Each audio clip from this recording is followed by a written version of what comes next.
Hi friends, నేనైతే potato chips చేస్తున్నాను. 3 ఆలుగడ్డలు తీసుకున్నాను. చూడండి, చక్కగా చిన్నగా ఉన్నాయి. వాటి పొట్టునైతే ఇలా బాగా తీసేసాను. ఇగో ఇది పొటాటో చిప్స్ చేసే మిషన్. నేను తీయంగా జారిపోయింది.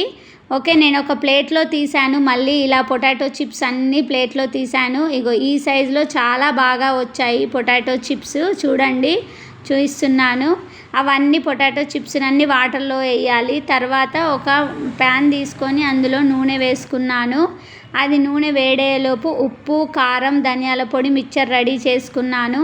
నూనె వేడి అయిన తర్వాత చిప్స్ అన్నీ వేసాను. చూడండి, చిప్స్ అన్నీ వేసి బాగా వేడి చేశాను, బాగా కాల్చాను. అటు ఇటు వేడి ఉన్నప్పుడు మాత్రమే ఈ మిక్చర్ అనేది వేయాలి. ఉప్పు, కారం, ధనియాల పొడి అయితే వాటికి అంటుకుంటుంది, చక్కగా అంటుకుంటుంది.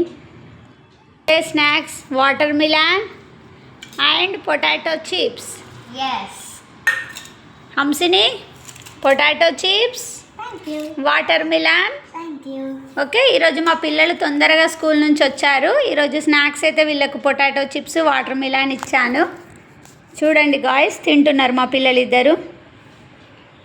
ఎలా ఉన్నాయి చిప్స్? కరకరలు ఆడుతున్నాయా? Yes.